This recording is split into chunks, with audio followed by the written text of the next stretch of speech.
Alright. What is this video? What is this video? What is this video?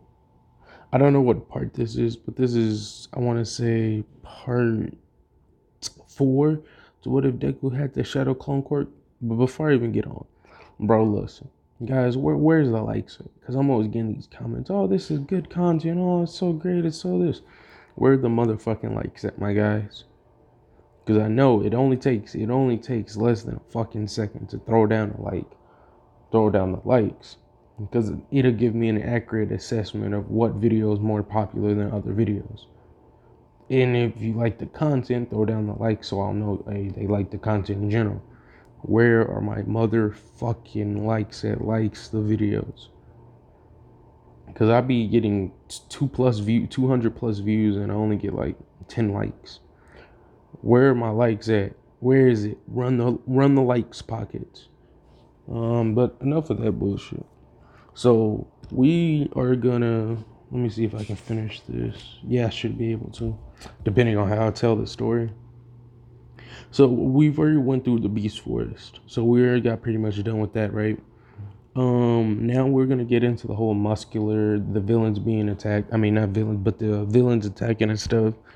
And pretty much how this plays out is Deku runs off because he knows where old boy is at. So he leaves 2 of his clones. No, he just leaves 1 for the time being because that clone's practically equal to him.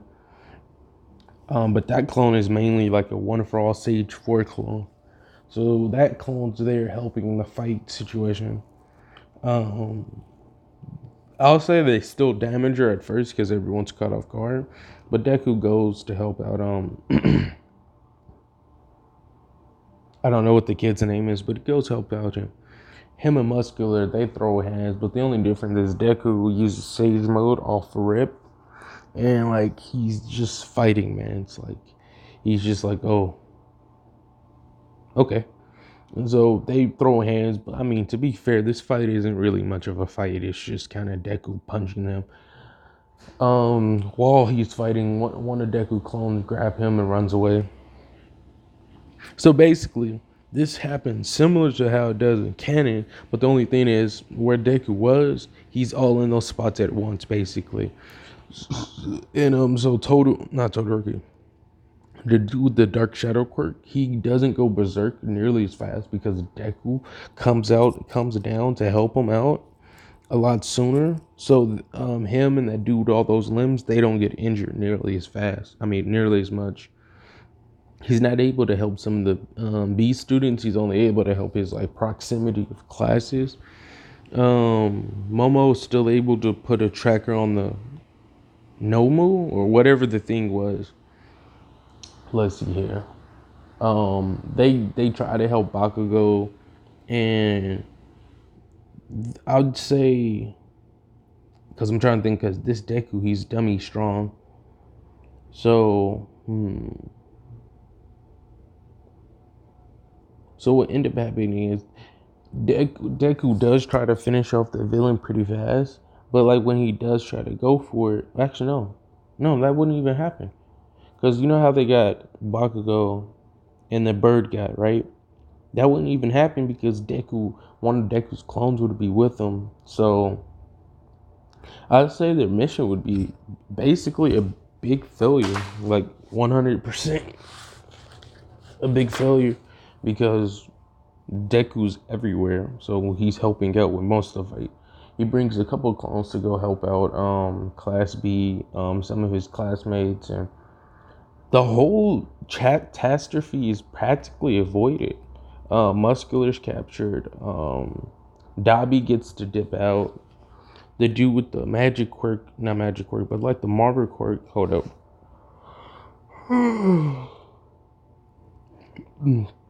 The dude with the marble quirk,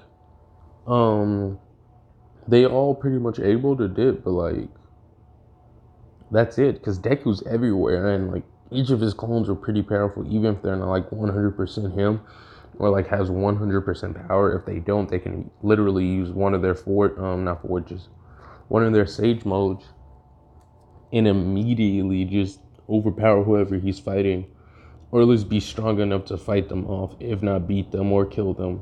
So yeah, this whole thing happens and like nothing's captured, no one's captured. It's just some lightly damaged, and Deku basically single-handedly saved everybody. So that's it. That's the arc. Yeah, this kind of went a lot different than how it would have normally. I didn't know how OP this man was. Let's see here. He doesn't get taken back. Hold up. They wouldn't have like the retrieval arc or anything like that because the only person that actually got injured somewhat was a homegirl of that little cat female. But the problem with that is because All Might did take her quirk so he could like sense people and stuff, but I don't think that had like such a big plot point, so that wouldn't even happen. Deku would know All Might isn't that strong, and this comes into play later because just because Bakugo isn't captured doesn't mean they're not going to do the raid. They just won't have nearly as much incentive, so they'll all still be there. The only difference is Deku was asked to come, but Deku says, "I got my own plan," and they pretty much don't deny this because of the simple fact is if he has his own plan and he's as strong as he is, he's stronger than All Might. It's common knowledge, but people don't talk about it. Like Azawa knows, All Might knows definitely. Endeavor's not really clued in on too much. Like almost everyone knows Deku is stronger than All Might.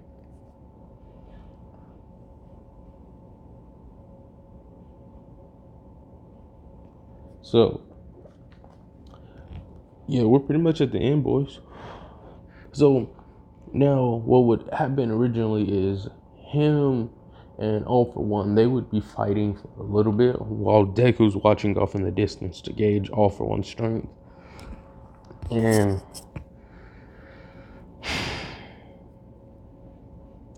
while they're fighting, whatever, he can see that one All Might's losing, but he waits for All Might to basically get reduced down to nothingness, and then he comes in right before All Might starts to struggle, and he wanted people to see All Might in this state. The reason is because Deku himself is going to explain. So how it would work is Deku comes down, says, "Give me one moment. We'll continue this fight in my stead instead of him."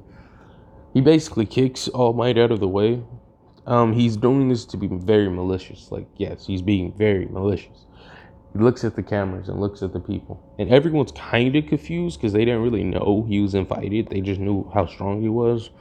But low-key, some people were in doubt about if he was stronger than All Might because, like, it's your boy All Might. And so how we're going to top this mainly is Deku kind of was just like, now you saw that, right? He was injured. He's basically saying what All for One said, but like out to the people. He let his own hubris do this to him. He had an injury. He didn't let people know. So imagine what would have happened if I'm not in this situation, if I wasn't here. Imagine if I wasn't born in this situation and I wasn't here to come aid you and come help you. Yes. All might have lost. Maybe he might have had enough energy to pull through, but Deku starts laughing maniacally. For the people of society, there's no need to fear because me, Deku, Izuku Midoriya is here. Hero named Deku. But villains, it's time to know pain, fear, and sorrow. Why, you ask? Because I'm here. And then Deku, as he turns around and he has like this kind of like a Hokage-esque outfit, he said, don't get me wrong, I understand how flawed. He has one of his clones talk as he fights, but it's like a really dumb, weak clone. Just clone that can talk. And he's like, the clone is sitting there as they're fighting, as he's fighting All for One in the background. He's like, don't get me wrong, I understand how flawed this society is. I understand that we prejudge based off of people. If they look like a villain, they are a villain. I've seen this happen. I've even done experiments to where this has happened. So I will change this and fix this altogether. Don't blindly rely on heroes because they're not there. But he talks about Shigaraki and he's like, see, y'all betrayed this kid. He could have been on our side. He could have been with us, but no. Y'all was like, oh, a hero, come get him. Oh, a hero, come get him. So how many people have been drove to villainy, evil, the dark side, just because we as a society didn't accept them? What about quirkless people? How many quirkless people wanted to help and better society, but we prejudge them? So that's pretty much the spill. He's just acknowledging the hypocrisy that the society brings upon everyone and everything. So now that we've gotten that out of the way, we'll just get into the fight with him and All For One. So they're throwing good hands. They're throwing good hands. All for One uses a quirk to allow him to like fully regenerate. It's almost like he's buffing up. You see his face. I'm not gonna describe what it looks like, but you see his face. His hair grows back, and he's like, we're saving this for a dire situation, but I guess I have no choice. All For One takes down like a weird fighting stance. Deku takes out another type of fighting stance. And so they presume with the fight. So it's like decent hands, decent hands, decent hands, decent hands. They're just blow to blow, blow to blow. And then Deku says, all right, I've learned my lesson from playing with my food. He powers up immensely. So all the clones he has throughout the world, right? Because he has constant clones doing things all the time, right? And I even said this in the previous parts of where like he's always making those clones train, and when they're done, he poops, but he lets those clones of those clones keep doing their thing, and that's like the endless cycle of it, right? And half the time he's always meditating, he's always giving them the energy. There's multiple clones just out there to give energy, but he poofs all of those away.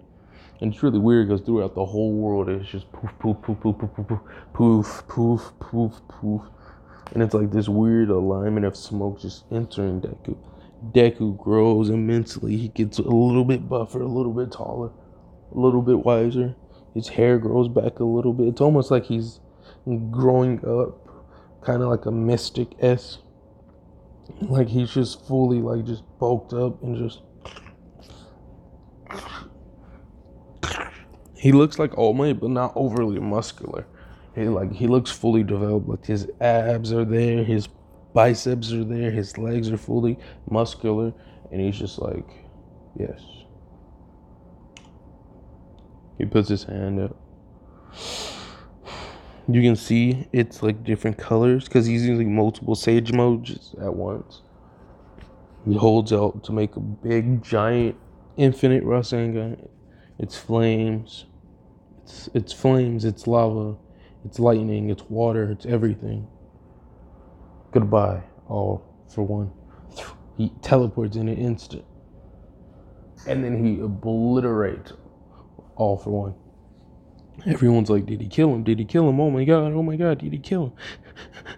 And like they're panicking and scared.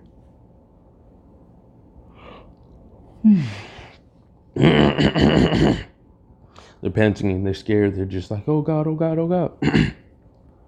Then they see All For One on the ground, battered and abused. And he was like, who am I? What's going on? Where am I? He hit All Might with such a, no, All For One with such a move that it completely erased all his evil intentions, all his memories. He's basically quirkless. He's crippled now. But Deku also put some chakra into him just to keep him monitored, and also to make sure he doesn't regain his memory anytime soon. Or did he? But yeah, that's gonna be pretty much where we leave that off. Oh no, we got a little more we can do. Ooh, excuse me, honeys. So I mean, Deku wouldn't really need to make a new move. He would have a couple of his clones doing some special training, but I mean, he's the strongest in this universe, so let's play.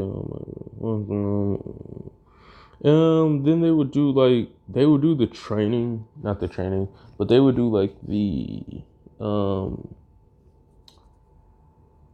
what was it?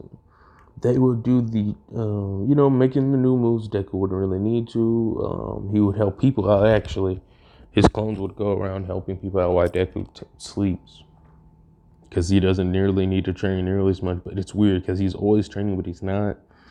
So he's doing the resting while his clones are doing the actual training. It's a very weird dynamic. Then we do get into like the provisional license exam and stuff.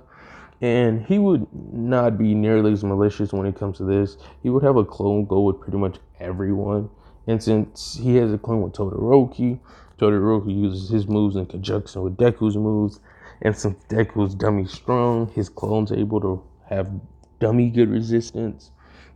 So he passes. Bakugo actually would pass in this what if, because Deku was there and Deku was telling him like, hey, you need to do this. Bakugo tries to give him sass, but Deku just looks at him like, don't talk to me like that ever again. And Bakugo just kind of like, but he does calm down and be like, listen, I understand. Like he's being nicer, but he's still being his Bakugo way. So when he sees people injured, he's like, stop that whining, or he's like, stop that, you're stronger than that. He's trying, so they give him just a passing score. When it comes down to when it comes down to like that meat villain, not villain, but that meat guy that makes people into a ball of fish, Deku doesn't help, so it happens similar to Canon. And then he waits, and then when all the people come back, Deku's like, perfect. He makes some clones. He holds a lot of them down.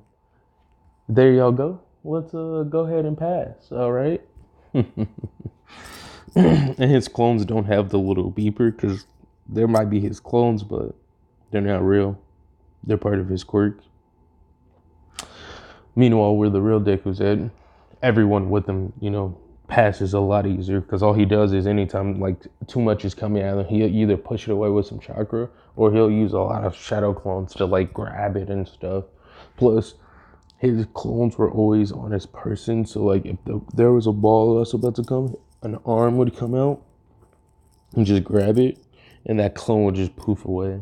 So it's almost like he has like this unlimited like S defense. You feel what I'm saying? So now that we've done that, everyone passes. That simple. Especially like when Momo, the frog girl, they were like trapped with that one girl that could read and stuff and do all this extra thinking. Deku just made a couple of clones and burrowed down the wall. And plus, yeah, it was very simple. It was very malicious. Oh God, you don't understand. He beat the living dog out of that female. He was like, oh no. He throw your hands. He didn't like. So it wasn't like a malicious like beating, but he just beat her up. Like they were just throwing some decent hands. Not really. It was one-sided. Everyone passes. During the rescue work, he made sure everyone had at least one clone with them. People were working a lot more efficient together because he talked to Todoroki. Todoroki wasn't being nearly as stubborn, and he also talked to the wing guy and told him stuff about Todoroki. Plus, he gave him some memories of Todoroki. Why? Because it's convenient for the plot. Fuck you. So they immediately patched things up. But to justify this, I'd say, like, you know how he kind of made all for one, one for all for one. Yeah, all for one. He basically made that dude crippled and just quirkless altogether. Yeah, he can do that. Chakra, energy control. Fuck you. So basically that whole little, basically any disaster is immediately avoided. He gets all the people that can do medicine and medic together. He makes a shitload of clones. All the clones are bringing back people, and it's just like super uber easy. A lot of the people that failed almost feel cheated due to how quickly they got slaughtered because Deku went overboard for the overkill. And it wasn't like to flex or anything. It was really just he's constantly trying to test himself to see where he places, how he fares and all that good stuff. But I mean, besides that, now they would, after that, everyone gets their hero license and they would meet the big three. Everyone would be surprised except Deku. Deku already met the big three. It was part of his training, remember? I told you he always has clones everywhere, so he had some of his clones with each of the big three. So when they're fighting, everyone pretty much gets one shot except Todoroki and Bakugo. They put up a better fight, but they both get slaughtered. And then him and Deku, they make eye contact, and he's like, you know, I'm kind of stronger since the last time we fought. I have too. Before they fight, Miriam. He's just like, I was really confused when we just got done with a mission and one of your clones are like, I gotta go. He needs me now. But I think it all makes sense now. I can see you've changed. Plus, it does explain why All For One is no longer with us. Yep. This Deku looks kind of like a Mystic Gohan and like a lot older. So like he doesn't look the same anymore. And so he's like, yep. It's like, all right, let's do this. The fight commences. It's actually a fairly decent battle, but there's one problem. Miriam isn't able to connect any blows because anytime he does get a solid hit, one of the clones just poofs away. And Deku, if not one of his clones, pop out and like hits this man a few times, but it's like rapid fast because like you have to time this very carefully. And so it's really just like a really weird stalemate, and Deku's just like, all right, board now. So the second the dude pops out at Deku, he just like does like this and like pushes man's back, basically knocking him out and obliterating his existence. He's not dead or anything. It's just a thunderous blow to his dome piece, and he's out cold. We won't continue this until season 4.